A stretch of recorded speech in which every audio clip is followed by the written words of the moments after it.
What's up everyone, we are back and today we are going to do a very basic guide on how you craft in Last Epoch. Now I will not be going super in-depth and super endgame. What I want to do is make some videos on some basic things so when you first start playing the game you have a general idea of what you are doing, but you still have some stuff to discover. I don't think it's very fun when you know everything, walking into a game there's nothing to discover, and it just kind of takes away from that, oh I can do that kind of moment.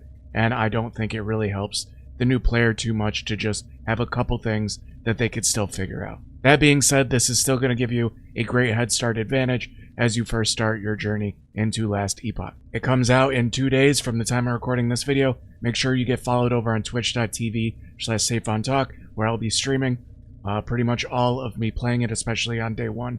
So I'll go over and get followed over there. Come hang out with us as we play through it. Now as you are playing the game, you are going to drop things like this: runes, glyphs, and the affix shards. Now, you are going to get a lot of these. You have your own bag for these. There's a transfer crafting materials that automatically just puts it all in your bag. Very useful. There's also a sort button. You can sort your inventory. That's also very helpful. Just remember these two exist. Also, as you play through the game and you are picking up items, you can dismantle them. For example, this one has throwing physical damage. This armor does, and Shadow Cascade, increased melee damage, elemental resistance, and necrotic resistance. Now I already kind of crafted on this. It didn't hit the things that I really wanted, but still has some really good stuff for my throwing build. So what I can do is I can bring up the crafting menu, hit F, I can bring this in here, and I can change the rune that is using into a rune of shattering. You'll find quite a few of these to break down items, or you can buy them from the merchants. I'll show you in a second. So I'm going to shatter this, and you'll see it'll give me shards for the things that it was there. Now, the amount of shards you get depends on the tier of the mod on the item, which we'll go over in a second, and it is also random. You can have a tier 5, which is the highest, goes tier 1, tier 5, and then some items can get tier 6 and tier 7. But generally, on most items, 5 is the highest. It is random. Even if you have a tier 5, sometimes it won't give you any affix shards for that. As I said, you can go to a merchant, like this one right here. I have the armor symbol. You go to the shop, and you'll see there's a rune of shattering for 2,000 gold. Now, you can buy these in the beginning. 2,000 gold is actually a decent amount. You might not want to do it in the beginning, but you will find plenty of them. As you can see in my materials, I have 64 of them, and I dismantle things pretty regularly.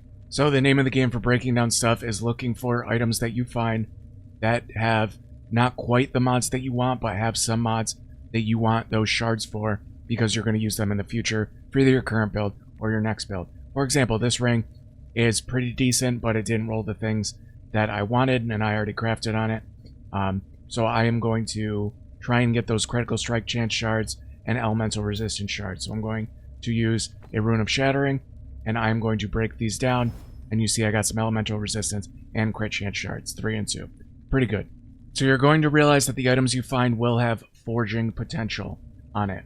For example, this rare armor right here, you can see 84 armor, 6% endurance, 24 forging potential. The rarity of the items determines its forging potential given in a certain range. Some going to have a little bit more, some going to have a little bit less, but generally a blue or a magic item or a white item is going to have very low forging potential. Rare is going to be even higher. But then there is exalted items that you'll start dropping near when you start getting closer to endgame that are purple. They will have a lot of forging potential. You can see this wand has 46 forging potential. All mods can go up to tier 5. They can go from 1 to 5. You see this one dropped with already tier 5 health. This cannot get any higher on this armor. This one dropped to tier 1. This can go up tier 2, tier 3, tier 4, all the way up to tier 5. Now the purple items will always drop with one tier 6, and then really higher in the end game, tier 7 mods. Okay, so you can see this one dropped 40% increased melee attack speed. That is the exalted modifier. So you can see that is tier 6 already. This cannot be upgraded any further. If it was a really nice exalted item, it can go all the way up to tier 7, but that can't drop until much later in the game. Now if we go back to this armor and we hold Alt over it, you can see it has 2 prefixes and 2 suffixes. This is the general rule. For items, eventually we'll be dealing with 5 mods on an item, but we won't be going into that in this video. but just know 2 prefixes, 2 suffixes. The way to go, the prefixes being the 2 on the left, suffixes being the 2 on the right. These 2 share the same mod pool, and these 2 share the same mod pool. Also make note, affix is just the broad term for all of these. So an affix shard, or just anything that says affix, is just the general term for any mod, basically. Now, when you are crafting, you have a spot for a glyph that does a bunch of things, and then you have a spot for a rune that does a bunch of things. Depending on what you want to do is what you should choose for these. Now, I'm going to use this armor as an example. This isn't something I would craft on. I don't think I would use this, but a lot of people might, because it has very nice tier 5 base health percentage, and also another flat life roll. It has mana, which is also nice for many builds, and it has a damage reflected to attackers, which is not good. I do not like this unless maybe you had a build that really took advantage of this somehow. None of the characters that I play would ever use this, so I want to replace this. So how would I replace this? Well, it is tier 1, so as long as it's not tier 5, you can still do stuff to it. So you can see these are tier 5. They do not have the little arrow because they are done. They're as high as they can get. So if I go over to my glyphs, there is a glyph of chaos, which modifies the outcome. When upgrading an affix, it can change it. It'll upgrade this affix, but it'll change it into a different one. So I want to use a glyph of chaos, see if I can turn this into something more useful for any of my builds. So I can click up arrow. It'll automatically use one of the thorn shards to do it. And when I upgrade and reroll, it is going to reroll this into something else randomly that it can roll. It will also take away a random amount of forging potential, ranging, from 1 or 2 all the way to like 16 or 18. It is very random, so there is a random aspect to crafting. But let's see what it gives me if I use a glyph of chaos and this thorn shard to reroll it. Ward gain on use with smoke bomb. I do use smoke bomb. This is not terrible. I use smoke bomb on this build. It's actually right here, so it wouldn't be terrible. Now if I didn't, this is tier 2, I could upgrade it. Well, you're saying, why can't you hit the up arrow again and just reroll with another glyph of chaos? Well, I do not have any ward gain on use with smoke bombs. So if you do not have the shards for this, and this is a more rare modifier, usually the ones that are skill shards like this are more rare. So if you find items with shards like this, you might want to get rid of it. Now this still has 20 forging potential. It only took away 4 forging potential. That's pretty lucky.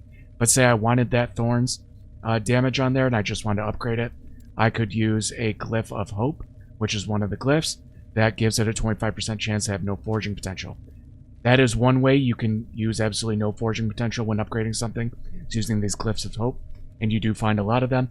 The other way is sometimes when you upgrade an item, it'll say critical success. It's just it means a very lucky roll, and you get 2 upgrade spots. So it'll either upgrade the same thing twice, or say if this was a tier 4 health, and I got a critical success, it might upgrade this once and this once without doing forging material potential. I don't know the odds of it being a critical success, but it seems to be maybe a 2 to 5% chance if I were to ballpark it. It's not super uncommon, but it isn't very common either. So that would be my guess for that. Now, before I go into another example, I'm not going to tell you what all of these do. Some of these are pretty simple. This is the one that'll seal one of the affixes as you upgrade it. Has a chance to put it in its own slot.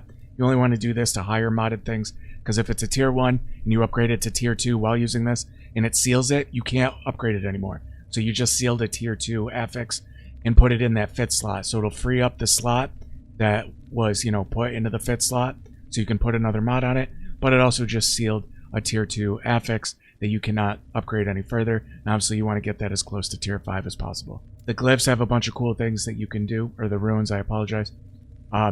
It changes the item into a unique item, so I can take this rare item and use a rune of ascendance and take that and turn it into any unique in the pool. I got prism wraps. I have a ton of these. Was not worth it, but it can turn it into any unique. Now, generally, once you start getting in the end game, you almost always just want to start crafting on exalted items that you find, because it rolled a tier 6 or tier 7, and it will already have a really dope mod that you already want. For example, I have an ice mage that I use that scales off of freeze rate multiplier because of the skill and the passive tree that it uses.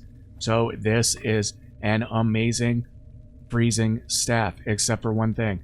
I don't care about physical damage. This tier 4 physical damage is not very good. the chance to chill on hit is very good for my build. So what I'm going to do is I want this chance to chill on hit to go to its max tier, which would be tier 5. So I'm going to use a Glyph of Hope to give it 25% chance to have no forging cost. This is an Exalted item and has 41 forging potential. A lot of room for mods. Glyph of Hope. Let's get this chance to chill up. See, it only took away 1. So this didn't proc. I didn't get the 25% chance, but I got super lucky with the forging potential to only get 1. It looks like I already ran out of chance to chill on hit shards. So that kind of stinks, but oh well. Once I start getting more of those shards, I'll be able to upgrade that further. Now, this physical damage. What I'm going to do first is I'm going to use a Glyph of Chaos and hope this turns into cold damage. That would be amazing, but the odds of that are low. Maybe it'll turn into something useful, but I really would want cold damage. So let's upgrade this. Let's see what we get. Critical strike chance. This actually is not bad whatsoever. This is a amazing staff for my cold build. I would probably keep this at that. Now, if I wanted to change this, say I got something really bad, something for a physical build, something not set for a mage, there is also a glyph, or not a glyph, there is a rune that has a red X on it called Rune of Removal. What this would do, it would randomly delete one of these. So a 1 in 4 chance I could delete this and get a better mod for this. I'm going to do it anyways because this character is going to Legacy in less than 24 hours. So I won't be using that mage anymore, so it's not really going to matter. But I could risk it and try and get rid of this, and then I could just use the plus sign and use my cold damage shards to put cold damage on it. And then I'd have probably the perfect item for my build. So I'm going to remove this. And you can see it removed the purple Exalted, making it a rare, and completely brick this build. Has some decent mods on it, so I would use a Rune of Shattering. Get some chance to chill and hit shards, critical chance, and damage over time shards. So I have some more shards to craft with on my next item. And that is basically how crafting works in Last Epoch. There are some strategies. There are some higher mind games you can play when you are really crafting on things. There's another craft where you can take an Exalted item and imprint it on a unique item that has legendary potential, which is a legendary's crafting potential. You cannot craft on a unique or legendary item. You can only combine it with an Exalted item using a certain mechanic we won't be going into.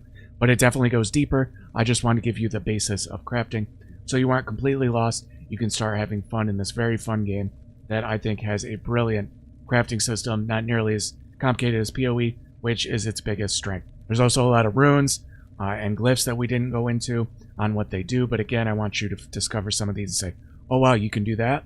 I think that moment is very, very important and not needed to go into when you are first starting out in the game. I think it ruins a lot of the surprise. So make sure you like, comment, and subscribe, guys, and get followed over on twitch.tv/SafeOnTalk. Like I said, we'll be streaming the game when it first comes out and be playing a ton. I am very, very excited. Less than 48 hours away, and I cannot wait. So until then, guys, we'll catch you on the next one.